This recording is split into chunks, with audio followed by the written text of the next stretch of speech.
அப்படி என்ன பெருசாக கேட்டாங்க? தண்ணி. இதை விட பெரிய அத்தியாவசிய தேவை ஏதாவது இருக்கா? இந்த ஆய்க்குடி பஞ்சாயத்தில் இந்த வார்டில் ஒரு 5 வருஷமாக சரியாக தண்ணி வரதும் இல்லை. கரண்ட்டு இருந்தாலும் சரியாக தண்ணி வரதும் கிடையாது. அப்புறம் ஸ்ட்ரீட் லைட்லாம் சரியாக எரியறதும் கிடையாது. இந்த வார்டுக்குன்னு ஒரு டேங்க் சேங்ஷன் ஆகிருந்துச்சு.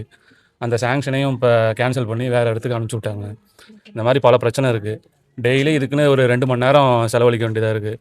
கிட்டத்தட்ட பஞ்சாயத்து போர்டில் போயிட்டு பெட்டிஷன் கொடுத்தாலும் எந்த ஒரு ஆக்ஷனும் எடுக்க மாட்டாங்க. கேட்டாலும் எந்த ஒரு பதிலும் சொல்ல மாட்டுறாங்க. யாருக்கிட்ட போய் கம்ப்ளைண்ட் கொடுத்தாலும் எந்த ஒரு அலட்சியமாகவே யூஸ் பண்ணிகிட்டு இருக்காங்க. இதுக்கு சரியான ஒரு தீர்வு கிடச்சிச்சின்னா இந்த வார்டில் இந்த பிரச்சனையெல்லாம் கொஞ்சம் சால்வ் ஆகும் கூடிய சீக்கிரம். அப்புறம் படித்துவரங்க கிடையாது. ஆற்றுல நிறைய குப்பை பாட்டில் அதுன்னு போட்டு கண்ணாமன்னு யூஸ் பண்ணிகிட்டு இருக்காங்க. அதையும் கொஞ்சம் சீக்கிரமாக இதை ஆக்ஷன் எடுத்திங்கன்னா கொஞ்சம் பரவாயில்ல. இந்த தண்ணி டேங்க் கட்டுமான பணி எதுக்காக நின்றுச்சுன்றதெல்லாம் விட்டுறலாம்.